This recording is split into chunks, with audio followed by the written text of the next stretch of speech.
हाँ जी। श्री शंकर महाराज की समाधि पुणे के सतारा रोड पर धनकवाड़ी इलाके में है। उनकी समाधि की तिथि 24 अप्रैल 1947 सोमवार है। समाधि का एक आधिकारिक रिकॉर्ड है, लेकिन बचपन, माता पिता, शिक्षा, गुरु, साधना आदि का विवरण आवश्यकता अनुसार उपलब्ध नहीं है। शंकर महाराज वास्तव में शिव के तपस्वी समृद्ध अंशावतार थे। नासिक जिले में अंतापुर नामक एक गांव है। वहां चिमनाजी नाम का एक गृहस्थ रहता था। उसके बच्चा नहीं था। वह भगवान शिव का भक्त था। एक बार उसे स्वप्न आया, जंगल में जाओ, वहां एक बच्चा होगा, उसे ले आओ। वे उस दर्शन के अनुसार जंगल में गए। वहां उन्हें 1-2 साल का बच्चा मिला। भगवान शिव की भेंट मानकर उन्होंने बच्चे को शंकर नाम दिया। शंकर कुछ वर्षों तक अपने माता पिता के साथ रहा।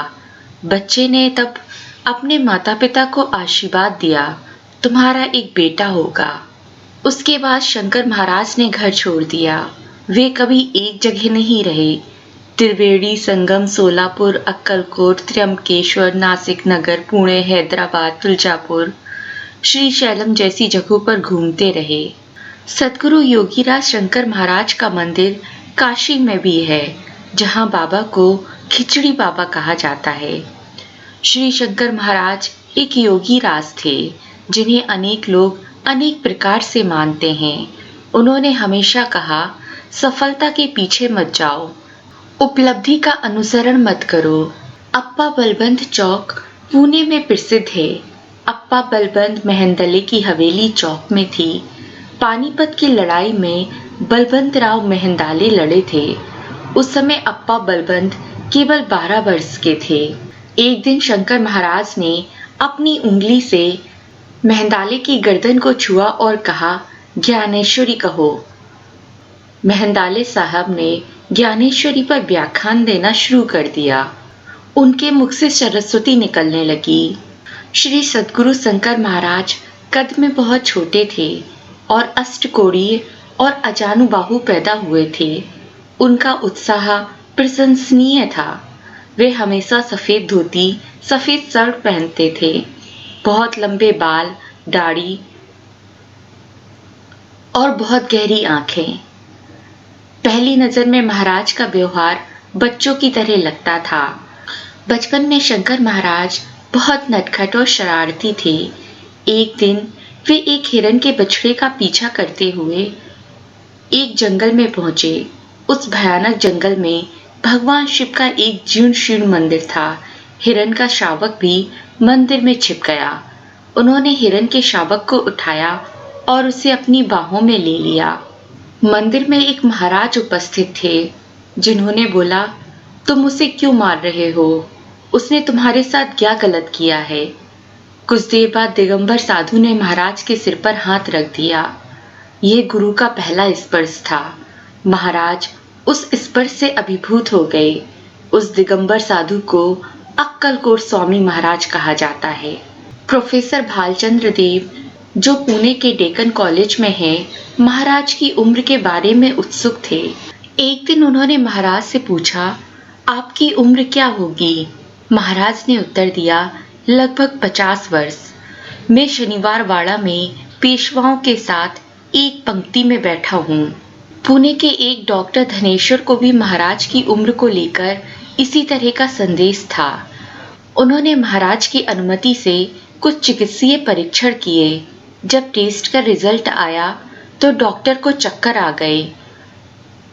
रिजल्ट के अनुसार महाराज की आयु उस वक्त 152 वर्ष की थी। महाराज का प्रिय नंबर 13 था।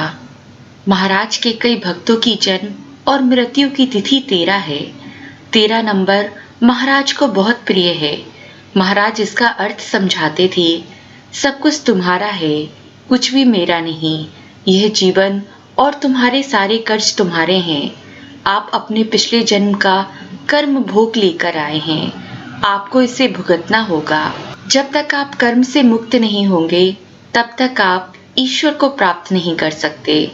योगीराज श्री शंकर महाराज हमेशा भक्तों के सामने बैठकर अपने सद्गुरु अक्कलकोट के स्वामी का बखान करते थे। जब वे अक्कलकोट आते उस समय प्रेम से समर्थ स्वामी की समाधि पर जाकर बैठ जाते, जैसे बालक अपनी माता से मिल रहा हो। वह घंटों उस बरगद के पेड़ की छाया में बैठे रहते और रात भर जागते। दत्तात्रेय गणेश अभयंकर 9 साल की उम्र से ही अपने पिता के साथ महाराज के पास आते थे और महाराज की सेवा करते थे।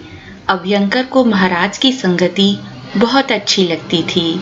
महाराज अभयंकर को कई स्थानों पर घुमाने ले गए। महाराज रात में उनके घर जाते थे और उनसे चाय खिचड़ी बनाने के लिए या कोई और काम करने को कहते थे।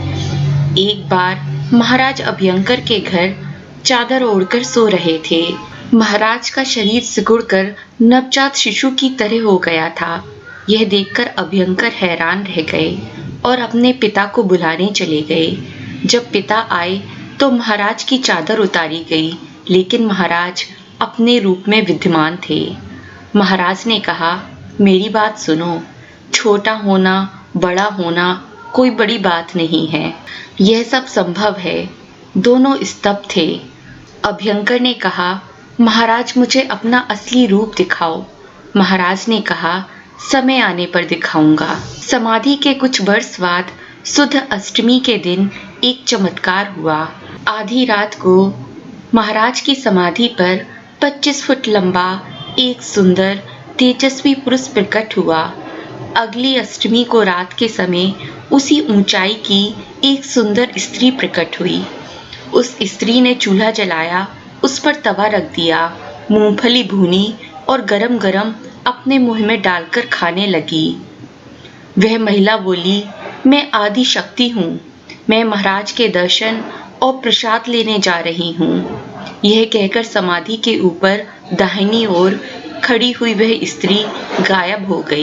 ऐसे ही एक अष्टमी समाधि मठ के मंडप में एक शानदार दिव्य दीप्तिमान रूप में मारुति राय के सामने प्रकट हुआ। उस दिव्य पुरुष ने अपने पैर फैलाए और सीधे समाधि पर रख दिए। बाबूराव रुद्र और अभयंकर यह देख रहे थे। उसी समय एक व्यक्ति ने उन्हें बाबा कहा। वह शंकर महाराज ही थे, जिन्हें बाबूराव ने तुरंत पहचान लिया। उस दिव्य पुरुष ने बाबूराव और अभयंकर को बुलाया, कहा, तुम मेरा